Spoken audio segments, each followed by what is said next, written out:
जय हिंद। स्वागत है एक बार आप सभी का आपके अपने YouTube channel mission top science classes में। दोस्तों, आज मैं आप लोगों के लिए हिस्ट्री का बहुत ही इम्पोर्टेंट फैक्ट आप लोगों के बीच लेकर आया हूं और जो आप लोगों के आगामी एग्जाम में बहुत ही हेल्पफुल साबित होने वाला है। जो कि आप लोग बिहार एसएससी सीजीएल 4 के लिए आप तैयारी कर रहे हो या बिहार एसएससी 10+2 या आप किसी भी अदर कॉम्पिटिटिव एग्जाम के लिए यदि पढ़ रहे हैं तो आपको ये वीडियो आपके लिए काफी ही मददफुल रहने वाला है। तो इसलिए आप लोग को ध्यान से इस वीडियो को शुरू से अंत तक देखिएगा और यहाँ से आप लोगों को एक या दो क्वेश्चन अवश्य एग्जाम में देखने को मिल जाएगा। तो देखिए, एपीजे अब्दुल कलाम साहब का एक कथन है जो कि आप लोगों को हमेशा ये याद रखना चाहिए। इनका कहना है कि अपनी मंजिल को पाने के लिए अपने अंदर इतना जुनून रखो कि हर सुबह आपका सपना आपको जल्दी उठने के लिए मजबूर कर दे। तो इस लाइन को आप लोग अवश्य अपने ध्यान में रखिएगा, क्योंकि जिनके अंदर जुनून होता है अपने मंजिल को पाने के लिए वो कभी भी उस गहरी नींद में सो ही नहीं सकता है जहां से उसे जगने में किसी और का सहारा लेना पड़ता हो। ठीक है, तो आइए हम लोग देखते हैं इस सेशन में हम लोगों के लिए क्या बेहतर रहने वाला है। और इससे पहले मैं आपको बता दूं, यदि आप मेरे इस चैनल पर नए हैं तो चैनल को सब्सक्राइब अवश्य कर लीजिए, क्योंकि इस तरह का वीडियो डेली हम आपके लिए सुबह 7 बजे लेकर के हाजिर होते हैं। तो और आप लोग इस वीडियो को लाइक अवश्य कर दीजिएगा। तो चलिए करते हैं सेशन की शुरुआत। तो देखिए, इसमें क्या क्या इंपॉर्टेंट क्वेश्चन आप लोगों के लिए है और आप लोग देख करके ही बता सकते हैं कि ये जरूर क्वेश्चन जो है आप लोगों का एक या दो यहाँ से अवश्य पूछा जाता है। और आपको यहाँ से हम बता दें कि बीपीएससी टीआरई 3 में 2 क्वेश्चन आपको यहाँ से सीधे आया है। ठीक है, तो चलिए हम लोग देखते हैं इस सेशन में हमारे लिए क्या इंपॉर्टेंट रहने वाला है। पहला क्वेश्चन आप लोग पढ़िए, कह रहा है कि प्लासी का जो युद्ध है वो कब हुआ था, इसके बारे में आपको बताना है। तो देखिए, प्लासी का युद्ध जो है दोस्तों ये आपका हुआ है 23 जून 1757 ईस्वी को। ठीक है, किसके बीच हुआ है तो आप लोग याद रखिएगा। तो अंग्रेजी सेना था और अंग्रेजी सेना में रॉबर्ट क्लाइव आता है और इसमें बात करें आपका कौन आता है तो सिराजुद्दौला। ठीक है, सिराजुद्दौला जो है इनके बीच यह युद्ध होता है, प्लासी का युद्ध। ठीक है, बक्सर की युद्ध की बात करें तो बक्सर का युद्ध होता है 1764 ईस्वी को। बक्सर का युद्ध कब होता है तो 1764 ईस्वी को होता है। और इस युद्ध में क्या होता है कि यही वो युद्ध है बक्सर का युद्ध, जहां की अंग्रेजों के साथ क्या होता है कि त्रिपक्षीय लोग युद्ध करते हैं।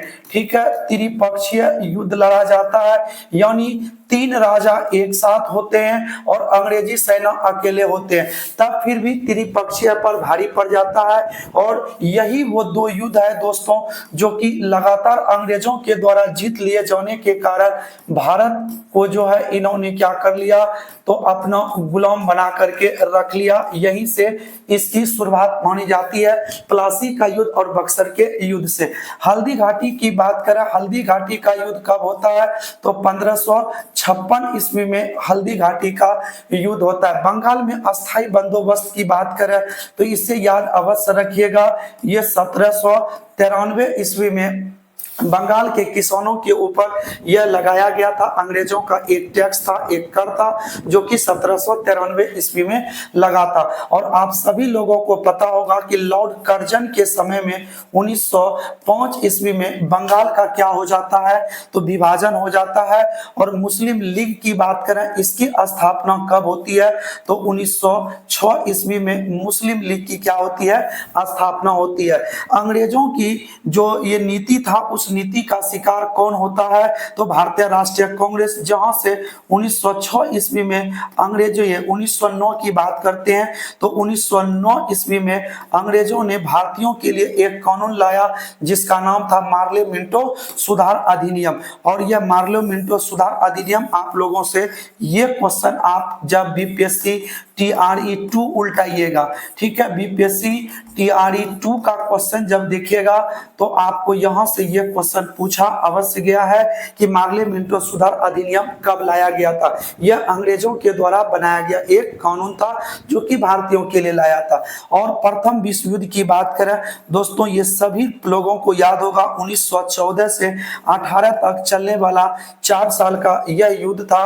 और इसी युद्ध में अंग्रेजों ने क्या किया, भारतीय सैनिकों को इसमें शामिल कर दिया था।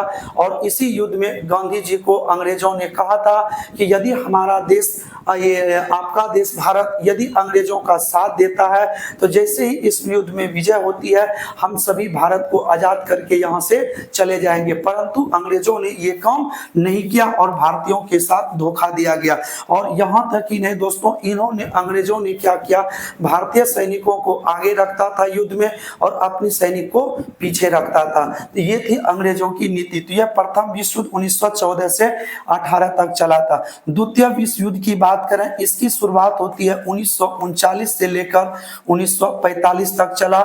और यह जो है ये 1939 से 45 की बात करें, इस बीच में चलने वाला यह द्वितीय विश्व युद्ध में फिर अंग्रेजों ने वही काम दोहराने का प्रयास किया। और इसमें जो था अंग्रेजों को भारतीयों का कोई मदद नहीं मिला। तो भारतीय ने अंग्रेजों का कोई मदद नहीं किया, जिसके वजह से अंग्रेज इसमें बुरी तरीके से हार हो गई।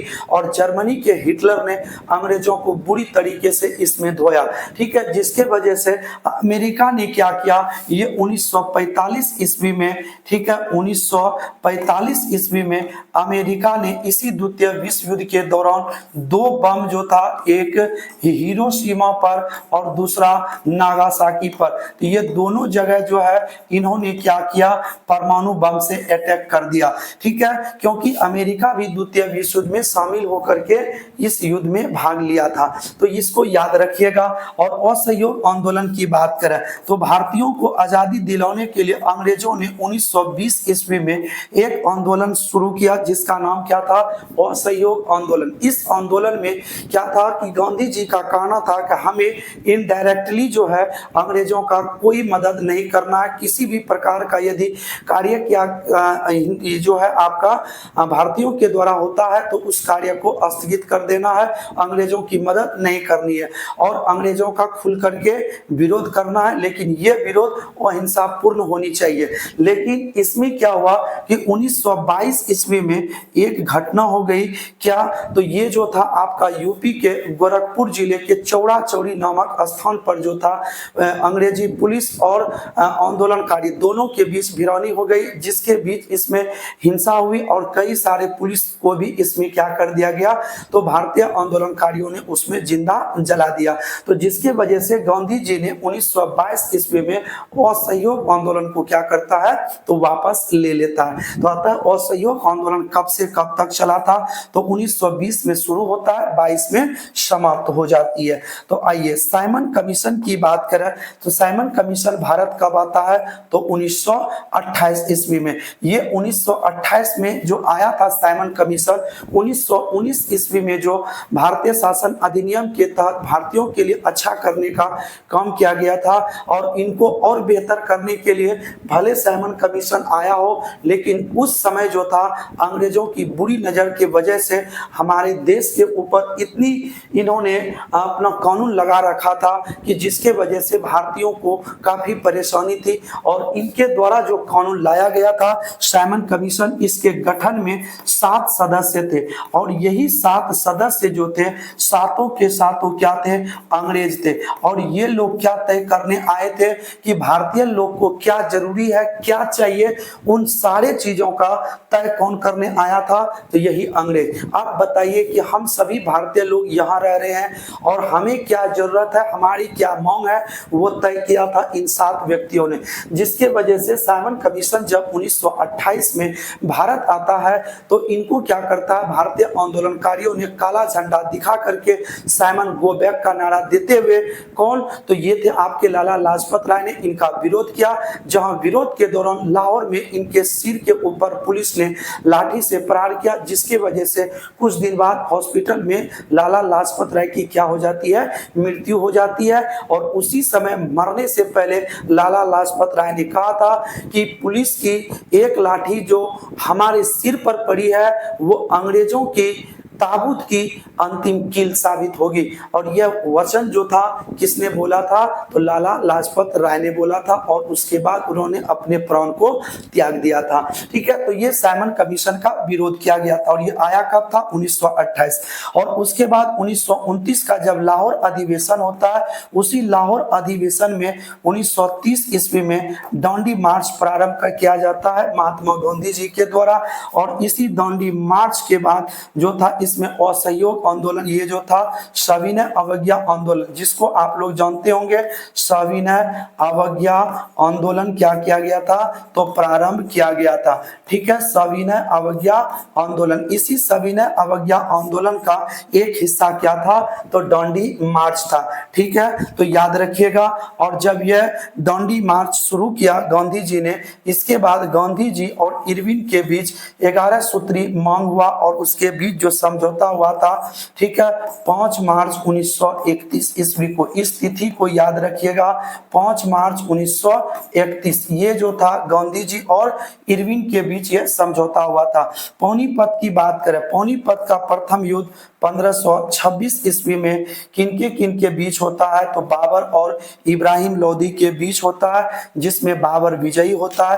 पानीपत का द्वितीय युद्ध होता है 1556 ईस्वी में। पानीपत का तृतीय युद्ध होता है 1761 ईस्वी में। तो याद रखिएगा, ये आपको एक बार एग्जाम में आ चुका है, तृतीय 1761 ईस्वी में। इसमें याद रखिएगा अहमद शाह अब्दाली, लिख देते हैं अहमद शाह अब्दाली और किनके बीच हुआ था, मराठों के बीच हुआ था 1761 ईस्वी में। ठीक है, जिसमें मराठों की इसमें क्या होती है, तो हार हो जाती है।